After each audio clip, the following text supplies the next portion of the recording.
Welcome back students, मैं मिथुन गुप्ता। आज के करंट अफेयर्स में आप सभी का वेलकम है।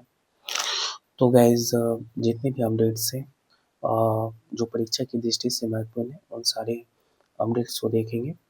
तो पहला अपडेट से नई दिल्ली में आयोजित हो रही ब्रिक्स विदेश मंत्रियों की 2 दिवसीय बैठक की अध्यक्षता कौन कर रहा है? तो विदेश मंत्रियों की 2 दिवसीय बैठक की अध्यक्षता हमारे देश के विदेश मंत्री डॉक्टर एस जयशंकर जी कर रहे हैं।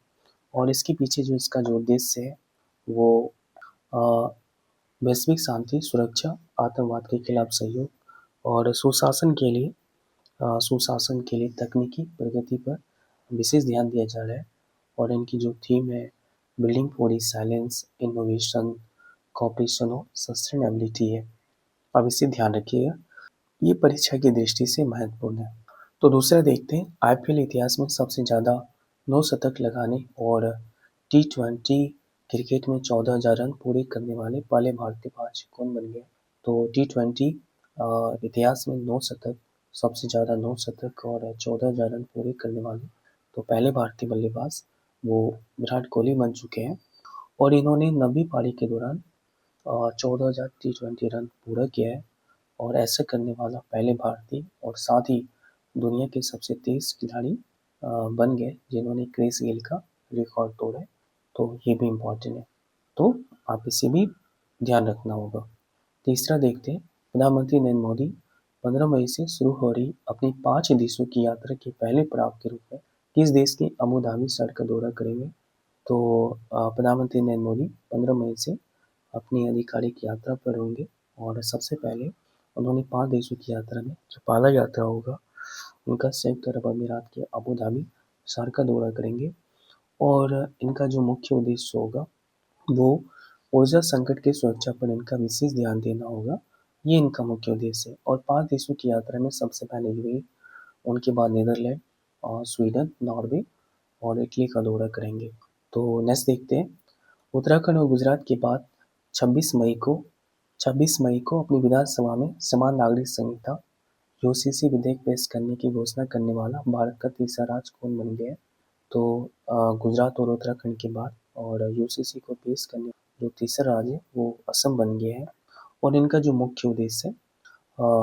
मुख्य उद्देश्य विवाह की कानूनी आयु, बहुविवाह, उत्तराधिकार और लिव इन रिलेशनशिप जैसे सामाजिक मुद्दों को विनियमित करना है। और ये तीसरा ऐसा राज्य बन गया, ये तो पता ही है।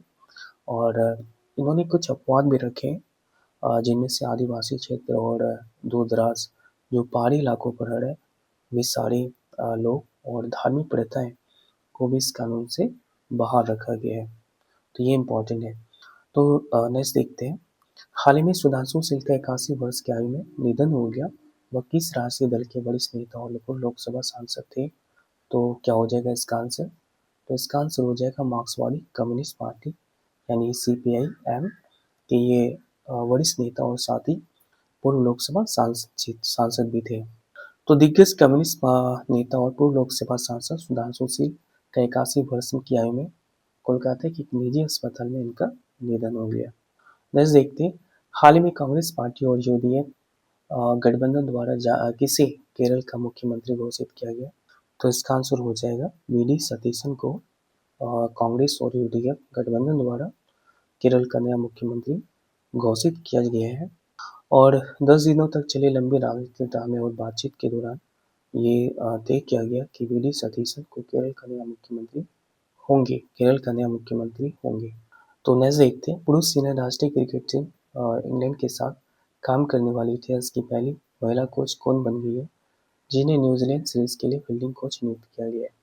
ये इतिहास में पहली बार ऐसा हुआ है कि पुरुष क्रिकेट टीम के लिए जो फील्डिंग कोच है वो महिला को नियुक्त किया गया। और ऐसा कहाँ किया गया और किसे बनाया गया? तो सारा टेलर को नियुक्त किया गया। और ये नियुक्ति न्यूजीलैंड सीरीज के लिए किया गया है। तो ये बहुत इंपॉर्टेंट है, आप ध्यान रखोगे, ये कहीं ना कहीं एग्जाम में सवाल बनेगा। तो इंग्लैंड की पूर्व महिला विकेट कीपर है और पुरुष सीनियर राष्ट्रीय टीम के साथ काम करने वाली ये इतिहास की पहली महिला कोच है। तो ध्यान रखना है। और किसके लिए? तो फील्डिंग कोच के रूप में नियुक्त किया गया और कौन से सीरीज के साथ? इंग्लैंड और न्यूजीलैंड की 3 टेस्ट मैचों की सीरीज के लिए नियुक्त किया गया है। आप इसे भी ध्यान में रखोगे। नेक्स्ट देखते हैं, मेरीटाइम अमृतकाल विजन 2047 के तहत दक्षिण कोरिया के सहयोग से भारत का पहला मेगा ग्रीनफील्ड शिपयार्ड किस स्थान पर स्थापित किया जा रहा है? तो भारत का पहला मेगा ग्रीनफील्ड शिपयार्ड कहाँ स्थापित किया जा रहा है? तो तूतीकोड़ी और तमिलनाडु में स्थापित किया जा रहा है। और इसके पीछे इसका मुख्य उद्देश्य क्या होगा?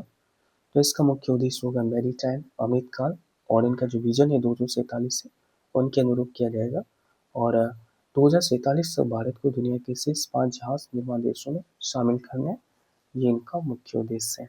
चलिए नेक्स्ट देखते हैं, हाल ही में प्रधानमंत्री द्वारा घोषित योजना के तहत किस बस स्थल के आसपास 1000 आदिवासी परिवारों को मुफ्त बायोगैस संयंत्रों से लैस किया जा रहा है? तो आंसर क्या हो जाएगा इसका? तो ये हो जाएगा स्टैच्यू ऑफ यूनिटी गुजरात। ये ऊर्जा संकट को कम करने के लिए और साथ ही जो आदिवासी महिलाएं हैं स्टैच्यू ऑफ यूनिटी गुजरात के पास, उन्हें ऊर्जा से पूर्ण करने के लिए किया जा रहा है। यह पल एलपीजी और जलाओ लकड़ी पर निर्भरता को कम करना और घरेलू स्तर पर ऊर्जा की आत्मनिर्भरता को क्या करना है, बढ़ाना, ये इनका मुख्य उद्देश्य है। तो अब इसे भी याद रखना है क्योंकि ये महिलाओं के लिए किया गया है, तो और आदिवासी महिलाओं के लिए किया गया है, तो इसलिए हमारे लिए थोड़ा सा महत्वपूर्ण बन जाता है। तो लास्ट अपडेट्स देखते हैं, अप्रैल 2026 से लागू हुए नए आयकर अधिनियम 2025 के प्रावधानों के प्रति जागरूकता बढ़ाने के लिए आयकर विभाग ने प्रारंभ 2026 अभियान की शुरुआत किस शहर से की है? तो इसका आंसर क्या हो जाएगा? तो इसका आंसर हो जाएगा कोलकाता। सो कोलकाता से की है, और इसके पीछे रीज़न क्या है? तो 14 मई 2024 को कोलकाता में एक मेगा आर्टिस्ट कार्यक्रम प्रारंभ 2024 का आयोजन किया गया, और यह 1 अप्रैल 2026 से पूरे देश में क्या हो जाएगा? लागू हो जाएगा। तो अब इसे ध्यान रखना है। तो गाइज अपना फीडबैक कमेंट के माध्यम से दें, और अपडेट रहने के लिए इस चैनल को सब्सक्राइब कर लें, क्योंकि जब आप सब्सक्राइब करोगे तो ही मोटिवेट मिलेगा, और मैं अच्छे से और जो कम समय में आपकी जो समय कम ज़्यादा ना लगे, कम समय में आपको अच्छी जानकारी उपलब्ध कराई जाए। जो आपके एग्ज़ाम्स में करंट अफेयर्स का वेटेज वैसे भी ज़्यादा होता है, तो और बहुत सारे स्टूडेंट्स से पीछे रह जाते हैं, तो वो ना हो। और क्वेश्चन बिल्कुल पूछे जाएंगे, आप बिल्कुल ये भ्रम में ना रहो कि क्वेश्चन पता नहीं क्वेश्चन पूछे जाएंगे या नहीं पूछे जाएंगे, बिल्कुल क्वेश्चन पूछे जाएंगे, और मैक्सिमम क्वेश्चन पूछे जाएंगे। अगर आप यूपीएससी पीसीएस स्टेट पीसीएस की तैयारी कर रहे हो तो ये आपके लिए मुख्य रूप से है, और बाकी बात अदर आप जैसे बैंक एसएससी रेलवेज के स्टूडेंट्स हो तो आपके लिए भी फ़ायदेमंद है, और क्वेश्चन बिल्कुल पूछे जाएंगे, आप बिल्कुल टेंशन ना। और सबसे बड़ी बात कि आपको अलग से ऐसे याद नहीं करना होगा, आपकी जो तैयारी है ये वीडियोस में ही करा दी जाएगी। संडे को हम लोग रिवीजन क्लास लाएंगे, जितने भी पढ़ेंगे, फिर उसके बाद एवरी संडे हम रिवीजन क्लास करेंगे, और फिर उसके बाद अल्टरनेट रिवीजन भी करेंगे। तो बिल्कुल आप टेंशन ना लो। तो ध्यान रखना, ये जितने भी यूपीएससी पीसीएस वाले स्टूडेंट्स हैं आपके लिए तो बहुत अच्छे पॉइंट्स हैं। हम सारे पॉइंट्स को एक कवर पेज के रूप में ऐड करेंगे, ताकि आपके जो पेपर है, खास करके GS1 और GS2 के जो पेपर है, तो वहाँ पे भी आपको इसका फ़ायदा मिले, डिस्क्रिप्टिव में भी इस वीडियोस के कंटेंट का फ़ायदा मिले, और उसका भी काम किया जाएगा। तो बिल्कुल आप चैनल को सब्सक्राइब करें ताकि मोटिवेट मिले और मैं चीज़ों को बेहतर तरीके से अरेंज कर पाऊँ। तो वीडियोस के लिए देखने के लिए धन्यवाद गाइस। मिलते हैं अगली वीडियोस में अच्छे कंटेंट के साथ, अच्छे अपडेट्स के साथ, और अच्छे जॉब्स के साथ। तो थैंक यू सो मच।